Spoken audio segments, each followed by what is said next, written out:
Politically speaking, Salonika belonged to the time of the Ottoman Empire, which was founded in 1299 by Osman Bey and the Osman dynasty.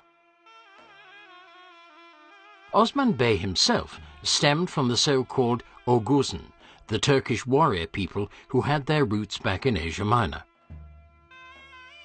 This aggressive nomadic people called themselves Turks or Türks, and the name came from the word Türke, meaning the strong.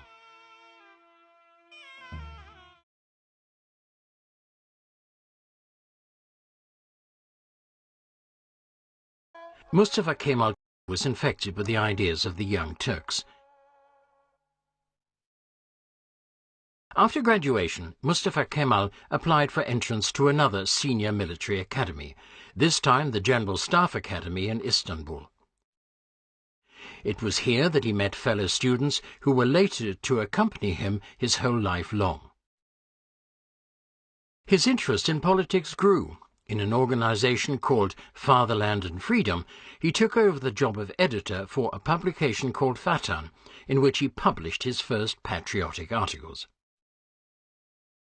The British and French took up contact with Mustafa Kemal. In the meantime, they'd recognized that he alone was the leader of the Turkish nation. The 20th of January 1921 saw the Greater National Assembly pass the first Turkish constitution. General Fevzi Çakmak was appointed Prime Minister. The Soviet Russians were the first country to recognize the new state. The Kemalists, as supporters of Mustafa Kemal, had achieved international recognition. Mustafa Kemal resigned as Supreme Commander of the Turkish Army in order to concentrate on the political and social reforms in Turkey.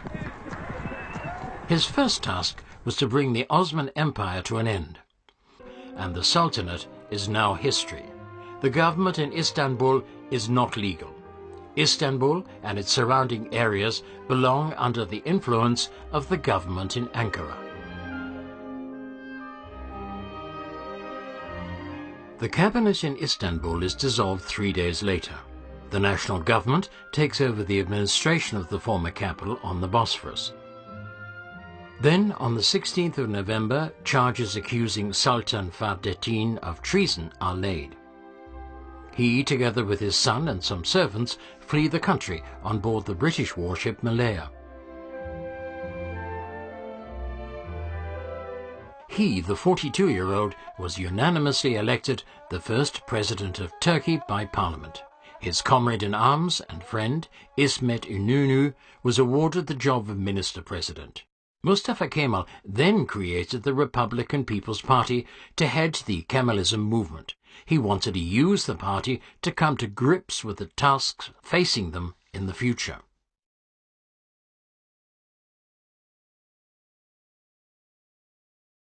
On the 14th of November 1934, the Great Turkish National Assembly honored Mustafa Kemal with the surname Ataturk, or Father of all Turks.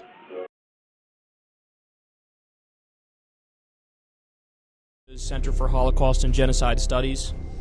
In 1914, there were 2,133,190 Armenians living in the Ottoman Empire, and there were just 387,800 remaining by 1922. We, the Turkish people, will never accept this. From our point of view, our past is as clean as can be. No one should think we are capable of something like that. The Turkish people firmly believe that what happened to the Armenians was not genocide.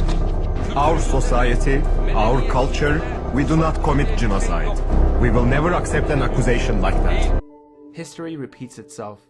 People who commit genocide, they're 3 times more likely to commit genocide again.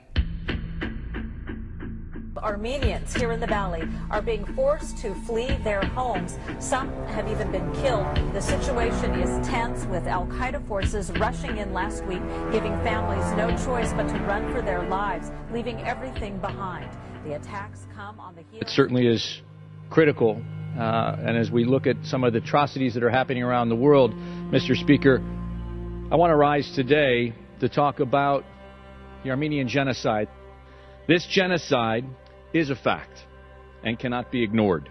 Turkey, however, has never accepted the responsibility and has continued to hide behind brutal tactics that shroud violations of human rights. 11 of our NATO allies and 42 U.S. states have recognized Turkey's leading role in this atrocity. This body has yet to do so. While ordering his military leaders to attack Poland, Adolf Hitler rationalized, who, after all, speaks today of the annihilation of the Armenians? Mr. Speaker, if we deny that these atrocities exist, we actually perpetuate the potential that it may happen again. And I call on our colleagues in the United States Congress to speak out by passing the Armenian Genocide Truth and Justice Resolution so that we can end the denial once and for all.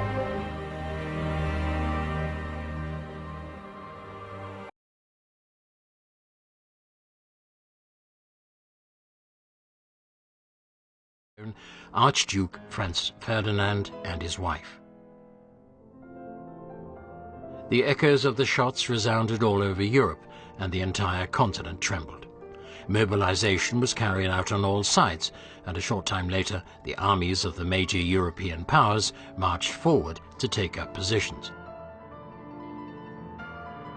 At first the Ottoman Empire took up a neutral stance, but Enver Pasha, who sympathized with the German side because of an earlier appointment as a military attaché in Berlin, decided to line up with the Central Powers and thus took his country into the First World War.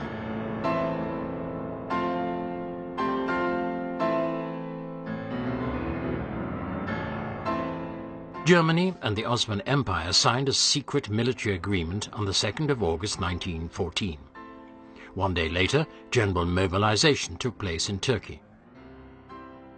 The Germans sent a battle cruiser, the Goeben, and the Breslau, which was a small cruiser, to support their allies. Both warships arrived in Istanbul in early August and went out to engage Russian fortifications under the Ottoman flag. Mustafa Kemal, who was watching political developments in Sofia, was against the military alliance because he it. It was on the 4th and the 5th of November that the Western powers declared war on the Ottoman Empire. At the beginning of 1915, British and French warships moved into position in the Dardanelles, the strait between the Aegean Sea and the Sea of Marmara. The specific aim of this large-scale naval action was to gain control of the straits as a precondition for sea connections with Russia. When Mustafa Kemal was given the order to take command of the 19th Reserve Division and to take part in the defense of the Dardanelles, he had no idea that this was to become a crucial turning point in his life. It was on the 19th of February that the Allied warships opened fire on the Turkish coastal defenses.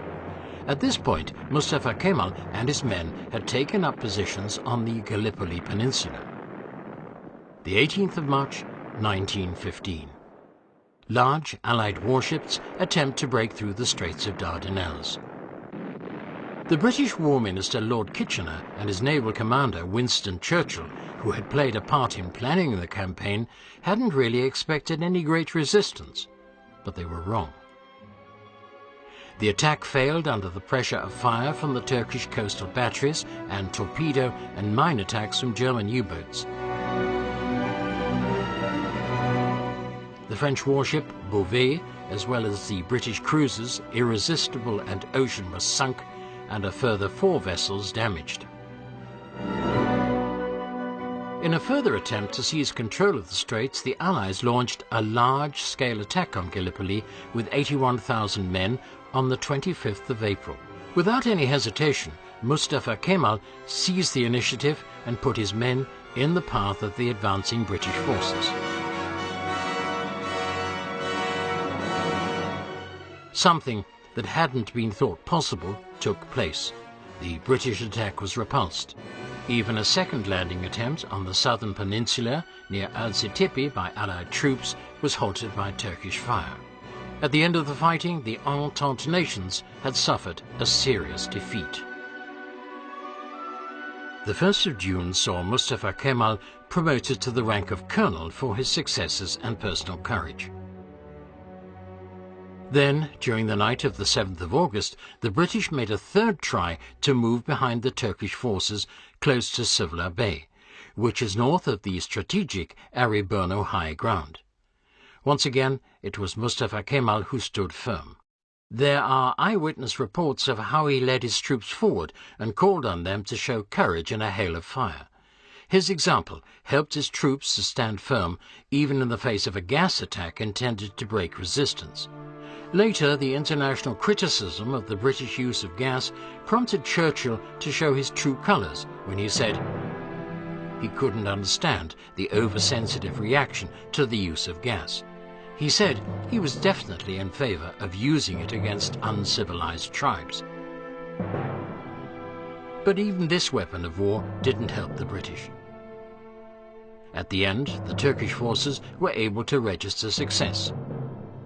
The battle for Gallipoli ended in a huge victory. Just how courageous the Turkish soldiers had been was mirrored in the loss of life. 90,000 dead and over 200,000 wounded was the price paid for victory. The real hero of Gallipoli was undoubtedly Mustafa Kemal. The Turkish newspapers described him euphorically as the saviour and hero of the fatherland. For the very first time his name was mentioned all around the world. Later, in January 1916, as he took over command of the 16th Army Corps stationed in Edirne, where he was met by enthusiastic crowds of people. After another posting to the East Anatolian Front, he was later promoted to the rank of general on the 1st of April 1916, and was awarded the honorary title of Pasha. The situation of the Turkish forces fighting on the Eastern Front was dramatic. They didn't have enough weapons, ammunition, food and clothing. The men were worn out and ill. The war could not be won with men in this condition. In spite of a great deal of personal initiative, Mustafa Kemal could not halt the advance of the Russian Tsar's troops. The situation changed after the February Revolution in 1917. The Russian army too was tired. The political words of the Soviet revolutionaries promised peace, bread and prosperity, and this went down well with the tired troops. The Turkish army used the apparent breakdown symptoms within the Tsar's forces and launched an offensive which suddenly recaptured the East Anatolian territory. In spite of all this success, the war could no longer be won. The outcome of the war had been militarily decided. It was on the 18th of January 1918 that the American President Woodrow Wilson published a 14-point program, which was intended as a basis for a forthcoming peace agreement. Shortly afterwards, the final act of the military conflagration unfolded. Using a number of tanks, the Allies managed to break through the German lines in the west on the 18th of July 1918. As the German forces staged a defensive retreat, the Entente forces breached the enemy lines on the Macedonian front. Bulgaria was forced to capitulate. The way to Istanbul lay open. The Ottoman Empire had been defeated. Leading young Turks, Talat and Enver Pasha resigned and left the country on board a German torpedo boat. It was on the 30th of October 1918 that the defeated Ottoman Empire signed the Mondros ceasefire agreement on Lemnos Island. The demands of the victors were a catastrophe for the losers. Turkey was pushed back to Anatolia. The Dardanelles and the Bosphorus were required to remain open for British and French warships.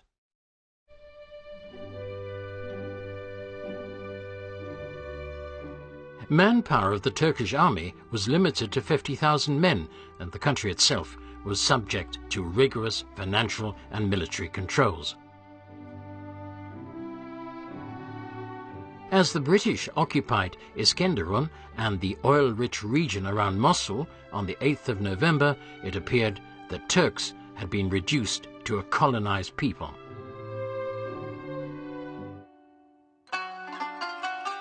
When Sultan Vahdettin signed a peace agreement with the victorious powers on the 10th of August 1920 in a Paris suburb called Sèvres, which more or less took away the national and political sovereignty from the Turkish state, the anger felt by the people became open rebellion. The contractual details, which were basically dictated by Britain, more or less meant the dissolution of the Turkish state. The European parts of Turkey, with the exception of Istanbul and the area around Izmir, went to Greece. The strategically important straits were to remain open for all merchant shipping and warships in both peace and war times. The eastern provinces, consisting of Erzurum, Altu, Van and Bitlis, were promised to the Armenians, and the French occupied Kilikien, Marash, Antep and Urfa, and the Italians gained the areas around Antalya, Aydin and Konya. For their part, the British gained control of the Turkish finances and the oil-rich territory around Mosul. The Turks themselves were left with a small strip of land around Ankara.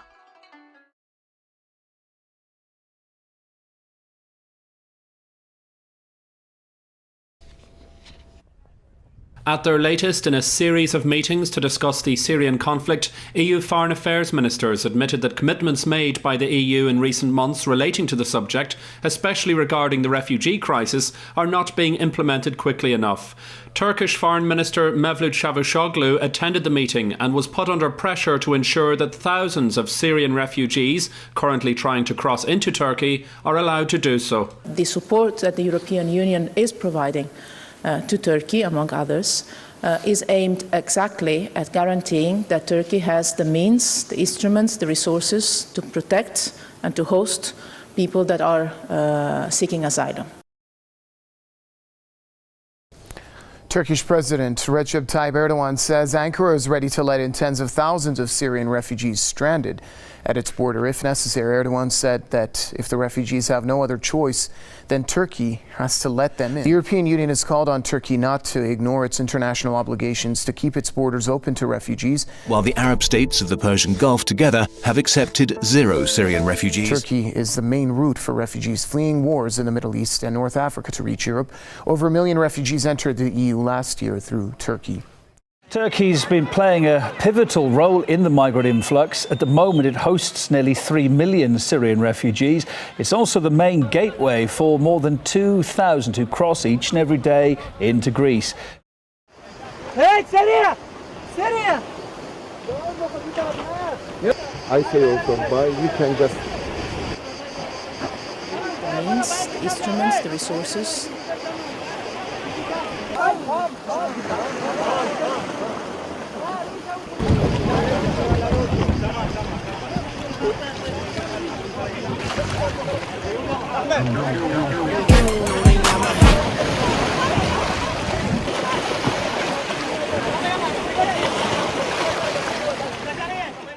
We're going to bring you the latest pictures from the Greek-Macedonian border first off this hour as a backdrop to the big story today. There are at least 14,000 refugees and migrants are still stuck in tents, waiting for some kind of opportunity to try to cross to the EU and what they hope is a better life.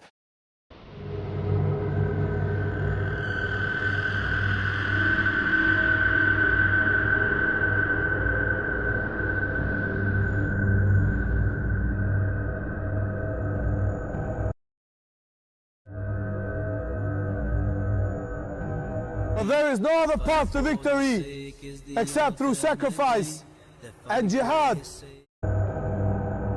Germany is facing a drastic number of refugees by the end of 2015, believed to be in the region of 1.5 million. It is not quite on a biblical scale, but an exodus it certainly is. Migrants who've been trapped at the railway station in Budapest, now deciding to walk the hundreds of miles to Germany and what they see as the promised land. The other side of this tragedy is how it will change Europe. Non-Western migrants had already been flooding into Europe for decades. Leaders refused to stop. Greece's capacity to accept those huge numbers is coming under heavy strain, and though Turkey was supposed to bring much-needed relief, thousands are still pouring in. But that hasn't stopped the Turkish and Greek sides apparently cozying up in Brussels.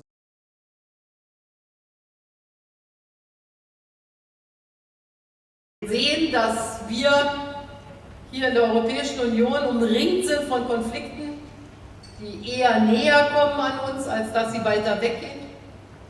Dann spüren wir uns, dass wir uns dem Geschehen der Welt nicht einfach entziehen können. Es ist sicherlich richtig, wer aus rein wirtschaftlichen Gründen zu uns kommen will, dem müssen wir sagen, dass er hier auf Dauer nicht bleiben kann. Das können wir nicht schaffen. Aber wer vor Not, vor Krieg, vor Verfolgung, politischer Verfolgung flieht, da haben wir die Verpflichtung auf der Grundlage der Genfer Flüchtlingskonvention, auf der Grundlage unseres Asylrechts und des Artikels 1 unseres Grundgesetzes Hilfe zu leisten.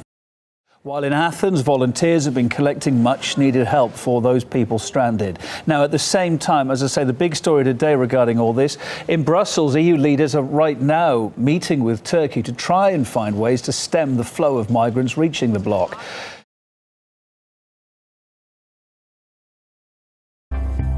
The European Union and Turkey have reached a $6.7 billion deal to stop the flow of immigrants into the European Union. The United Nations will step in to make sure that Turkey complies by taking back illegal immigrants. A draft of the deal was signed on Monday. Turkey will receive more funds from the Union in exchange for taking back some immigrants that were not seeking asylum in the EU. A senior Turkish official also confirmed on Friday that the European Union promised visa-free travel for Turkish citizens and to reconsider Turkey's application for entry into the European Union. Chancellor Merkel took the cork out of a champagne bottle and said anyone could come, and now you're trying to put the cork back in and realising it's not possible. So you've turned to somebody else to sort out your own problem. So let's talk Turkey. They have taken your weakness and they've now decided they're going to blackmail you. Not only do they want €3 billion from you this year, they're going to want €3 billion from you every single year. And in return, they've given absolutely no guarantees whatsoever that they will stop people from coming or indeed take people back. And they've managed to persuade you, whatever the Commissioner says, into offering them, by October next year, visa-free access for 75 million people whose average GDP income is half that of the poorest EU member state. I guess what you're doing is you're saying the way we'll stop illegal immigration is to make it all legal immigration. And if that doesn't take the biscuit, now you're going to fast-track Turkey to be an EU member. So let's just think about that. A country 97% of whose landmass is in Asia, apparently you want to join Europe. It is a country that has turned a complete blind eye to ISIS fighters travelling through its territory. It is a country, according to the Pew Institute, whose poll last week showed that 8% of those 75 million actively encourage and support the aims of ISIS. It is a country directly and closely linked with buying ISIS oil, and we will finish up bordering Syria, Iraq and Iran. It is mad. It is the most dangerous decision the European Union has yet taken. This is a breaking news alert. The French press reports. Ankara confirmed the Royal Saudi Air Force is sending jets to a military base in Turkey to join the fight against the Islamic State. It's part of Germany's contribution to the international fight against Islamic State, stationing 6 reconnaissance planes, so-called Recce tornadoes, at the Turkish military base located in Incirlik. Israel has used Turkish military bases for its strikes against Syria. Now, that's according to RT's sources. Let's head over live to our Middle East correspondent, Paula Slier, now joining us live here. And Paula, good morning to you from Moscow. Can you bring us up to speed here? What do you know? Well, what we are hearing from our RT sources is that Israel used Turkish military bases to strike on Syria. Another brazen Israeli attack on a foreign country without any declaration of war. And it would be the fourth attack on Syria by Israel just this year alone. Questions need to be asked how and why an Islamic country like Turkey is allowing its arch enemy Israel to use Turkish bases to bomb another Muslim nation. And no doubt there is going to be massive fallout for Turkey because of this cooperation with Israel. All right, the latest on this breaking news here on RT with Paula Slier live in Tel Aviv. Thank you. Turkish Prime Minister Binali Yildirim says Russia can use the Incirlik air base in southern Turkey if it wants. Yildirim denied media reports that Moscow pressured Ankara to use the base to conduct airstrikes against Daesh in Syria. He said no such request has been made so far, but Russia can use the base as several other countries do.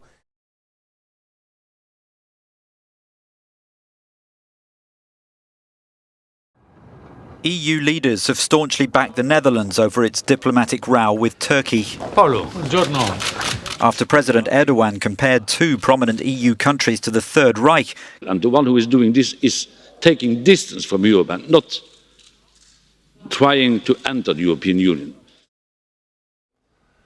Today, I have a message for the Turks. Your government is fooling you into believing that one day you will become a member of the European Union. Well, forget it. You are no Europeans, and you will never be. An Islamic state like Turkey does not belong to Europe. All the values Europe stands for, freedom, democracy, human rights, are incompatible with Islam. We do not want visa-free travel for Turks coming to Europe either. European governments that agree with this will be voted out of office by the people. Turkey voted for Erdogan, a dangerous Islamist who raises the flag of Islam. We do not want more, but less Islam. So Turkey, stay away from us. You are not welcome.